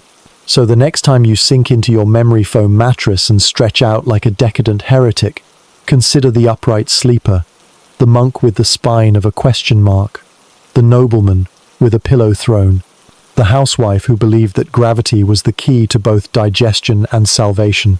They didn't sleep well, but they slept correctly, and that, in the end, was all that mattered. When you laid down to sleep in the Middle Ages, you were never alone. Not because of family, not because of guests, and certainly not because of moral supervision. You were never alone because your bed was already occupied by an invisible army of six-legged tenants, each one more determined than the last, to ensure you did not pass the night in peace. Fleas, lice, and bedbugs were the true landlords of the medieval sleeping experience, and no one, from peasant to pope, could escape their microscopic tyranny. It's important to understand that pest infestations weren't considered a deviation from the norm. They were the norm. A bed without fleas was either a miracle or a lie. A pillow without lice was a future pillow. Bedbugs weren't feared so much as resented, like taxes or rain during harvest. They were simply part of the fabric of life, and that fabric was itchy, blood-stained, and full of legs. Fleas were the most democratic of the pests. They lived in the straw of peasant bedding, the fur of animals, the robes of monks, and the cushions of royalty. They didn't care if you were clean, holy, or recently anointed. If you had blood, you were a buffet. If you had heat, you were housing. They traveled in cloaks, hair, seams, and dreams, jumping from host to host with the kind of efficiency modern transportation could only envy. Entire households could be infested within days, and most were. Lice, on the other hand, were more selective. They preferred hair. Scalp, beard, armpit.it made little difference, as long as it was warm and rarely washed. Medieval hygiene, driven by fear of cold water, miasmas, and modesty, created the perfect environment for lice colonies. Delousing was a group activity. Mothers picked through children's hair with fingernails. Monks shaved heads to combat infestations, though their hoods often undid the effort. Rich ladies owned special combs, which they used with the same urgency we reserve for fire alarms. The presence of lice wasn't shameful. The absence of lice was suspicious. People assumed you were either diseased, cursed, or French. Then there were the bedbugs, the slow-burning nightmare fuel of medieval bedding. Unlike fleas, which at least had the decency to hop away, bedbugs were silent, persistent, and methodical. They lived in the cracks of bed frames, the seams of mattresses, the joins of wooden floors. They came out at night. They bit while you slept. And they left trails, bloody dots on linen, a map of your failure to dominate nature. Bedbugs could survive for months without feeding. You could abandon a room for an entire season, only to return and find them waiting, hungrier and more organized than before. To them, you weren't a person. You were a reoccurring delivery service. The tools to fight these pests were, predictably, medieval. Boiling linens worked, if you had the fuel. Hanging clothes in smoke helped, if you had a fire. Beating mattresses was standard, although it mostly just annoyed the insects and spread them into nearby furniture. Some people used herbs, lavender, wormwood, mint, not because they worked, but because it gave them hope. Others slept with pigs or dogs, assuming the pests would migrate to the more accessible host. Sometimes they did. Sometimes they didn't. But no one ever stopped trying. In manuscripts, there are occasional references to divine intervention. Saints who slept soundly, while others scratched. Holy relics that allegedly drove away vermin. Entire cults of cleanliness emerged, not for sanitation, but for salvation. Because if pests were seen as a punishment from God, then the cleanest bed was the holiest altar. Ironically, many monasteries were just as infested as the towns they looked down upon. Clean linen was rare, shared bedding was common, and no amount of psalms could drown out the sound of scratching. Pest control became part of daily life. Servants were expected to comb their master's hair, air out their bedding, and shake their robes violently in the morning, like exorcists with fabric. Travelers carried their own bedding when possible, not for comfort, but to avoid adopting someone else's colony. Inns were notorious. A night in a tavern bed could mean a week of itching, scratching, and poetic regret. Prostitutes, unsurprisingly, had their own problems. Frequent contact, limited resources, and unsympathetic clients made them pest superspreaders. But again, this wasn't considered a moral failing. It was biological destiny. One preacher wrote that fleas were a reminder of the fall of man. Another claimed that lice were God's punishment for pride. A third simply advised the congregation to accept their bites with patience, like Job. Medicine, when it addressed pests at all, recommended vomiting, bloodletting, or applying ointments made of ingredients better suited to a curse than a cure. Some used arsenic, others tried vinegar.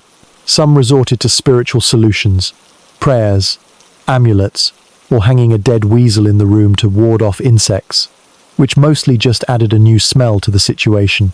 Women were expected to manage household pest control, a task that required time, patience, and the kind of moral fortitude usually reserved for saints and sanitation workers.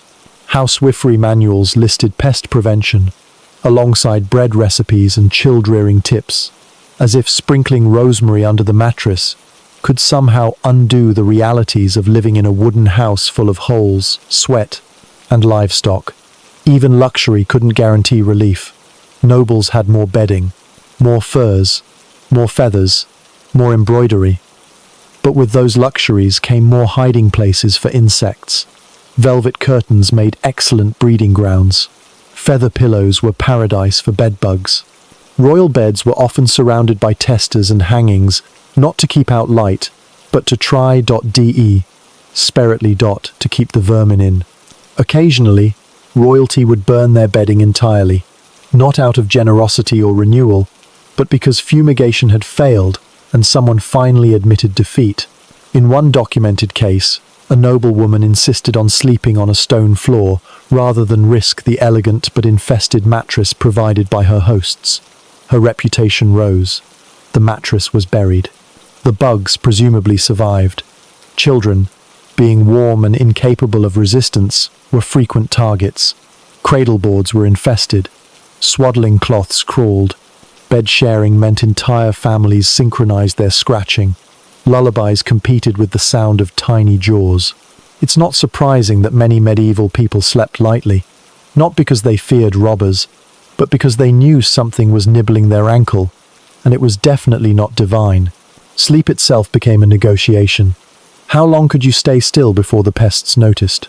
How tightly could you wrap your blanket without suffocating? How much blood loss could you tolerate before dawn?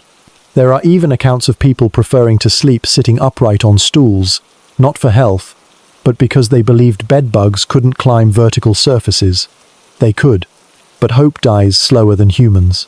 By the late Middle Ages, some urban areas began experimenting with better materials: stone floors, tiled walls, plaster instead of wood. These changes helped, slightly, but pests adapted. They always do. They thrived in the warmth of cities, in the thatch of country roofs, in the cloaks of bishops and the habits of monks. No one was immune, not even the authors of this misery. Chroniclers complain of sleepless nights. Poets use lice as metaphors for betrayal. Saints speak of holy suffering, only to be undone by a single flea. In a world that feared sin, disease, and death, it was the insect that remained most consistent, the quiet gnawing at your skin, the crawling in your clothes, the reminder that you were soft, warm, and edible. In the end, medieval pests were less a medical issue than a philosophical one. They reminded people of their fragility, their decay, their flesh. You could build a fortress, wear silk, bathe in rosewater, and still find a flea in your bed. And once it was there, it would bring friends, and those friends would bite, and those bites would itch, and that itch would remind you that for all your prayers, your perfumes, and your power, you were still just another host. So the next time you curse a mosquito or swat at a housefly, remember the medieval sleeper, scratching through straw, sharing a bed with 7 relatives and 30 parasites, clutching a flea comb and muttering a psalm, not for peace, but for a little less blood loss, because for them, bedtime wasn't a ritual, it was a siege. You do not simply sleep when you're a medieval soldier. You collapse, fully clothed, onto a surface that may or may not qualify as horizontal, surrounded by men who smell like horses, stew, and fear. And if you're lucky, you might do so without metal slicing into your ribs. Welcome to the wonderful, clattering, restless world of sleeping in armor, an experience best described as lying inside a portable coffin made by a blacksmith with anger issues. Despite what film and fantasy might suggest, no one in their right, or even wrong, mind wanted to sleep in full armor. It was heavy. It was restrictive. It transformed every movement into an act of willpower. Sleeping in armor wasn't noble. It wasn't brave. It was necessary. And even then, only when dying without it seemed slightly worse than not sleeping at all. Knights, squires, foot soldiers, mercenaries, they all faced the same choice when the sun went down and the danger didn't. Stay armored and miserable, or remove your protection and pray you weren't stabbed before sunrise. Medieval warfare didn't respect bedtime. Raids happened at dawn. Surprise attacks were common, and battles rarely started with polite trumpet calls. If you were stationed near enemy lines, or worse, inside a besieged castle, you didn't remove your gear unless you were feeling suicidal or French. So, what did sleeping in armor actually look like? First, let's acknowledge that armor was not a single standardized item. There were layers. You began with a padded gambeson, a quilted garment soaked in sweat and regret. Over that, you might wear chainmail, which was not, despite legend, flexible pajamas. It was a mass of interlocked metal rings designed to distribute the pain of being stabbed. Then came the plate armor, chest, back, arms, legs, all strapped and buckled with the urgency of a man hoping not to die. Helmets varied, but most weren't designed for napping. You could remove some components. Gauntlets, greaves, maybe your helmet if you were feeling bold. But even a partial set of armor turned your body into a jangling, unbreathable husk. Movement was difficult. Breathing was harder. Comfort was an abstract concept someone else was probably enjoying. The weight of full armor could exceed 60 pounds, and while it was well distributed, it wasn't designed for the delicate business of spinal alignment. Lying down flat in plate armor was possible, but getting back up required help. Many opted for a seated or partially reclined position, leaning against walls, trees, or the wounded. Some dozed on horseback, if trained and desperate enough. Others stayed awake altogether, muttering prayers, watching shadows, and wondering if the creaking noise nearby was a rat or death incarnate. Horses, for what it's worth, slept standing up. Some soldiers envied them. Medieval camps offered little in the way of comfort. Tents were reserved for the wealthy. Most soldiers slept on the ground, in mud, under makeshift canopies. If they had cloaks, they used them as blankets. If they had furs, they loaned them to the officer with the best temper. Fires were dangerous, visible, flammable, and likely to attract arrows. So you slept cold, armored, and half-conscious, listening for footsteps that meant doom. Hygiene didn't exist. Lice thrived in the folds of your gambeson. Mold grew in your boots. Your fellow soldiers farted like dying oxen, and if you needed to relieve yourself, you either crawled out of your metal cage or accepted the consequences. Many did both. Waking up in armor was an exercise in regret. Your limbs were stiff, your muscles ached, your joints screamed. Your underclothes were soaked in sweat, grime, and occasionally blood, not always your own. Breakfast, if it existed, was beer and stale bread. You didn't eat to enjoy. You ate to prevent collapse. Water was risky. Dysentery traveled faster than cavalry, and you hadn't fully removed your armor in 3 days. You were starting to believe you never would. Why didn't they just take it off then? Simple. Because surprise was the only constant in medieval war. Enemies didn't RSVP. Scouts were unreliable. Messengers got lost or murdered. And no one wanted to die halfway through lacing up their greaves. So you stayed armed, tired, and slightly bent. Military leaders understood this. Some even mandated partial armor at night. In siege conditions, Soldiers were expected to be ready to fight within minutes. That meant sleeping in gear, next to weapons, facing the wall you most expected to be breached. Morale suffered. But dead soldiers are notoriously bad at morale anyway. Even during peace, sleeping in armor could be required.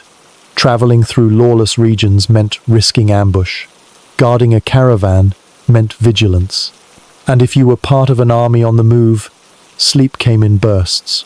20 minutes here, an hour there, always interrupted by someone shouting, "They're coming," even when they weren't. Nightmares were common, not just the mental ones. Memories of battle, friends lost, limbs severed, but the physical ones. Sleep paralysis in armor meant being unable to move, breathe properly, or scream. Your mind woke up, your body didn't, and all you felt was weight, literal, metallic, and unforgiving. Some believed it was demons, others blamed bad cheese. No one slept well. Historical accounts confirm the horror. Chroniclers speak of soldiers found dead in their armor, not from wounds, but exhaustion. Others went mad, hallucinating from sleep deprivation and fear. Horses bolted. Men wept. Battlefields were littered, not just with corpses, but with discarded armor, removed in desperation by men who couldn't take another hour of clanking misery. And yet, armor was essential. It saved lives. A sword blow to a bare chest is death. A sword blow to a steel plate is bruising. Painful, but survivable. And in medieval warfare, surviving was the entire point. You weren't there to look good. You were there to not die. The romantic image of knights sleeping peacefully in shining armor under the stars is a lie. The reality was closer to a rusting sardine, confilled with sweat, fear, and dreams of an early retirement. Armor chafed. It blistered. It stank. And when it rained, it turned into a private swimming pool, collecting water in the worst places. Some soldiers drowned, standing up. Others caught pneumonia. Others simply rotted inside their gear, their skin fusing with the lining, their souls presumably begging for a transfer, but they wore it anyway, because dying with it was better than dying without it. And every man who slept in armor understood the deal. You traded comfort for survival, rest for readiness, dreams for dread. You weren't human anymore.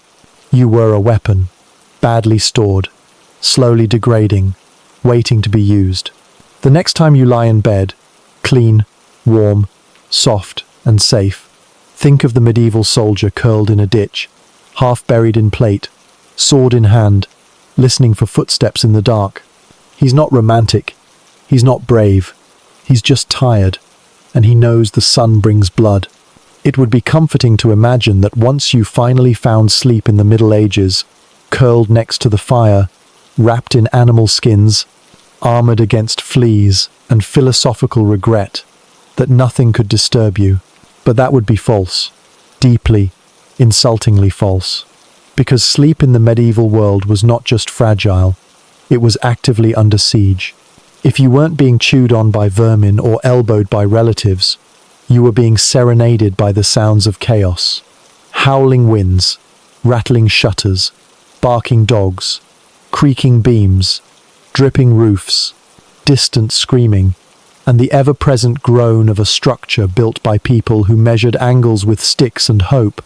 And if the noise didn't get you, your own body might. Sleepwalking in the Middle Ages was not rare, nor was it understood. Today, we call it a disorder.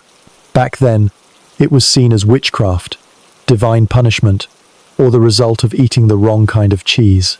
Imagine a terrified medieval family watching their son rise at midnight, eyes open but soulless, stumbling through the room like a cursed marionette.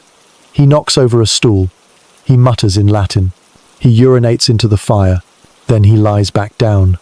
No one sleeps again. Some families tied sleepwalkers to furniture. Others prayed over them.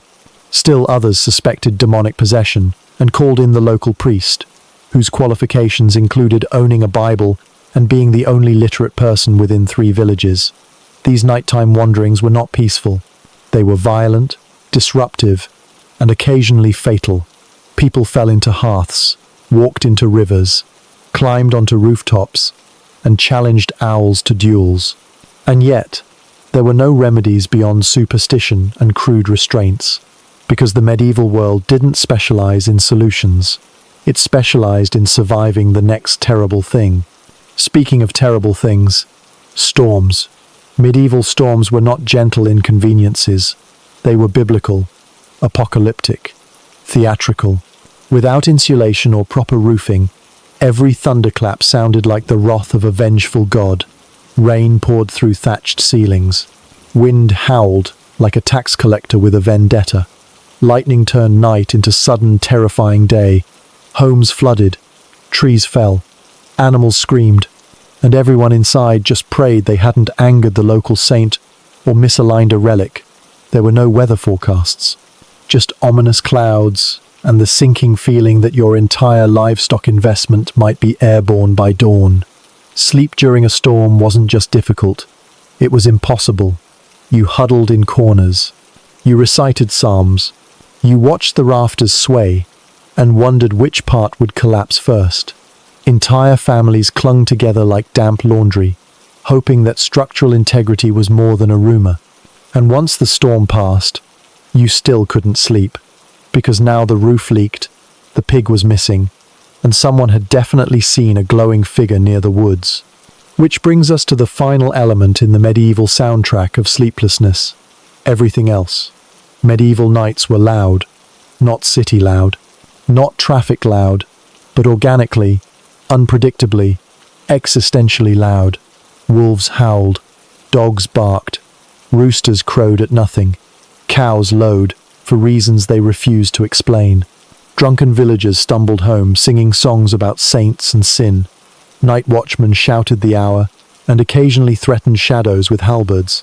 Bells rang for births, deaths, and mysterious reasons no one could confirm. And somewhere in the distance, a neighbor decided now was the right time to fix his fence. Add to this the internal noises: snoring, coughing, flatulence, whispered prayers, tooth grinding, and the occasional child reciting nonsense in their sleep. It wasn't rest. It was a war of attrition against the very concept of peace. Even monasteries, those supposed havens of silence and order, weren't immune. Monks snored like mortals. Rain still leaked through cloisters. And the bell for matins ensured that no one ever enjoyed a full REM cycle without ecclesiastical interruption. Sleep, in short, was something you grabbed in fragments, like a rat grabbing crumbs in a tavern. You slept lightly, unevenly, and with one eye open, because you never knew if the next sound would be thunder, Satan, or your uncle shouting about prophecy. And if you think this is an exaggeration, look at the records. People wrote down their nighttime experiences like trauma victims. Diaries, letters, and chronicles mention restless nights, demonic visitations, and the all-consuming fear that the noises weren't natural. Dreams were dissected for meaning. Nightmares were considered warnings, and if you woke up drenched in sweat, with the taste of fear in your mouth, congratulations, you were having a completely normal medieval evening. So the next time you lie awake, annoyed by the hum of a refrigerator or the glow of a phone, remember the medieval sleeper, swaddled in discomfort, serenaded by chaos, tethered to a world that refused to shut up. They didn't sleep well, but they endured, which, in the medieval world, was the closest thing to victory.